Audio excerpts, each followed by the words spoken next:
My grandma snatched the container of baby formula straight out of my hands. Her diamond ring scraped my wrist as her eyes locked onto the government WIC voucher lying on the counter. "What is the meaning of this, Lily?" she hissed, her voice echoing across the entire base commissary. "Are you trying to humiliate our family? Wasn't $200,000 a month enough for you?" I froze. The blood rushed out of my face as the cashier stared at us in absolute shock. I looked at my wealthy, estranged grandmother, then down at my 4-month-old daughter, Mia, strapped against my chest in a carrier, fast asleep. A cold wave of horror settled deep into my chest. "Grandma," I whispered, my voice trembling so hard I could barely breathe. "What are you talking about? I've been living on my military salary. I have never received a single cent from you." Every single person in the grocery aisle turned to look at us. I stood frozen in my digital camouflage uniform, holding a government voucher meant to cover 3 cans of baby formula. "I am Lily. I am 28 years old, a specialist in the United States Army, and up until 30 seconds ago, I genuinely believed my family wanted absolutely nothing to do with me. When I chose a life of service over the family business, they cut me off completely. At least, that was what I had been led to believe for the last 2 years. Before I tell you how my grandmother uncovered the dark truth behind this lie, follow my story to the end and comment the city or military base you're watching from, so I can see how far my voice has reached. To understand how my grandmother and I ended up staring at each other in total shock in that commissary, you have to understand the path I chose. Growing up, my parents made it very clear what was expected of me. They wanted a high society daughter who would marry into another wealthy family and help manage the massive family estate. But I wanted something different. I wanted to earn my own way, to serve a purpose bigger than country club luncheons and designer clothing. When I turned 26, I did the unthinkable in my family's eyes. I enlisted in the army. My parents were absolutely furious. They told me I was ruining the family name, and essentially disowned me on the spot. For the next 2 years, the silence from them was deafening. I adjusted. I moved into modest base housing and counted every dollar from my military paycheck. But everything became infinitely more complicated when I had my daughter. Raising a newborn alone on a lower enlisted soldier's salary is a grueling reality.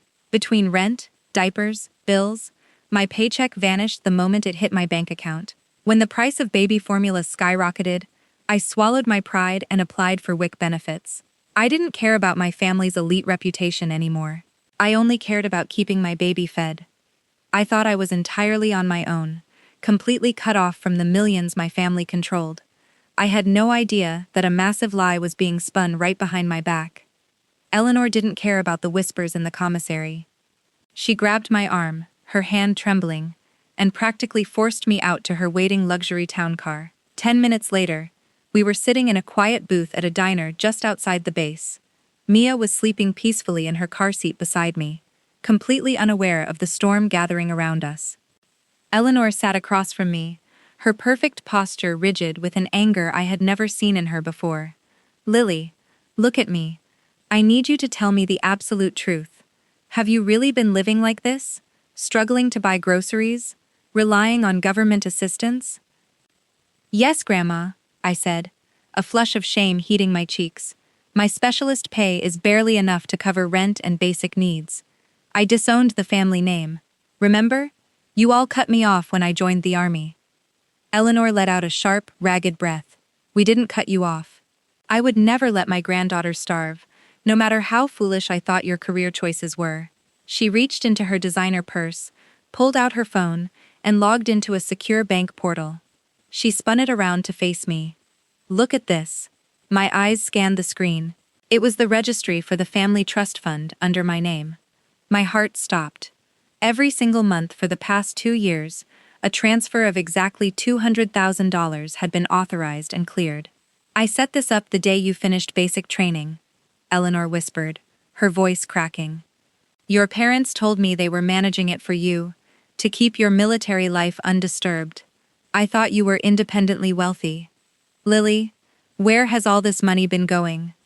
The silence between us grew heavy, punctuated only by the soft clinking of silverware from the diner's kitchen. I stared at the numbers on the screen, my mind spinning as I tried to reconcile the reality of my bank account, which currently held exactly $43, with the millions of dollars that had supposedly been transferred in my name. "I have never seen this account in my life," I whispered, the harsh truth settling over me like a suffocating blanket.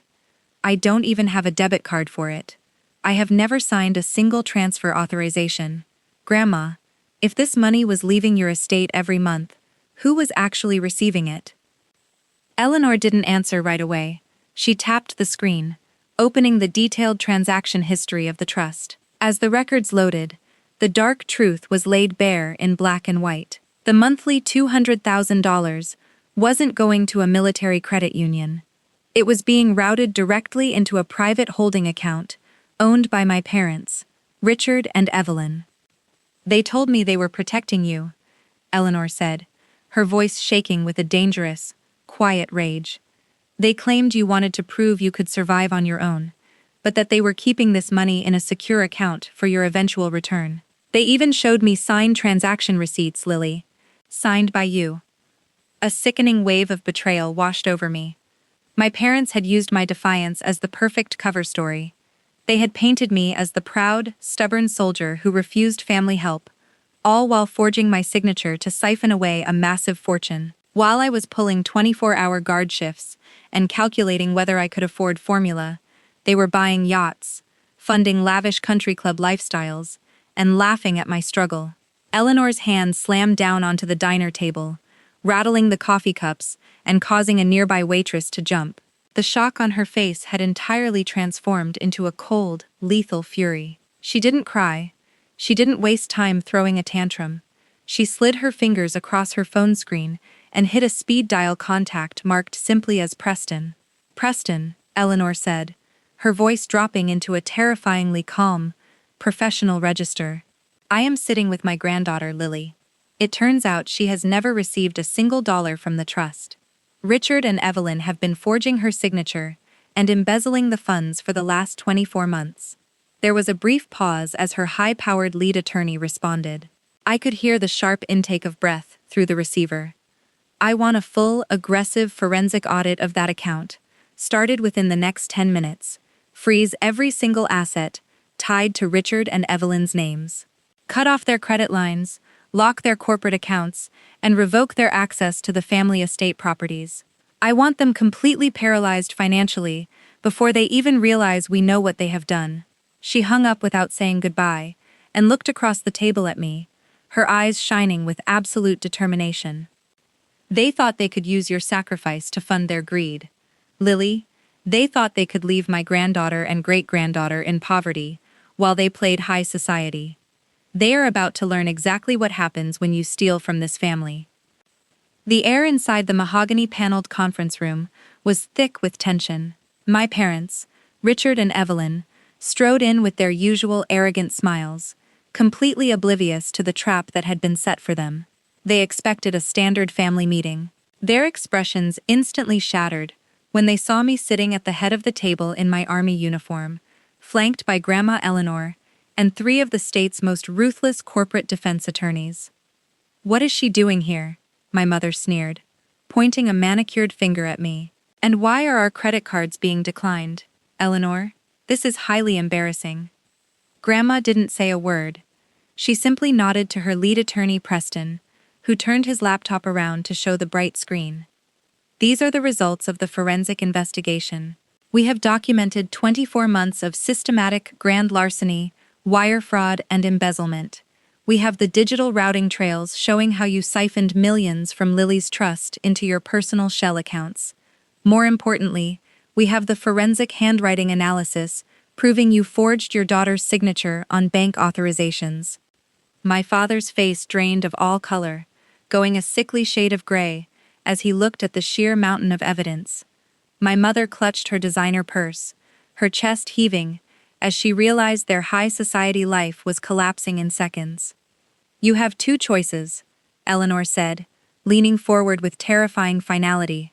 "You can sign the transfer lines to release your personal assets, your luxury vehicles, and your shares of the family estate to Lily to repay what you stole. Or you can leave this room in handcuffs. The police are waiting downstairs." My parents didn't even hesitate. With hands trembling, they signed the transfer lines to hand over everything they owned to escape a prison cell, leaving the office ruined, humiliated, and completely broke. Grandma Eleanor made sure every single cent of the recovered millions was transferred safely into a protected account solely for Mia and me. I eventually transitioned out of the military to focus on raising my daughter, but I never forgot the struggle of standing in that commissary line. Today, I use a portion of those funds to run a foundation that provides emergency grants and formula to young military families facing financial hardships across the country. What would you do if you discovered your own parents had stolen millions meant for your child? Comment below, and check out the 2 videos on your screen right now for more incredible stories. Thank you so much for watching until the very end of my journey.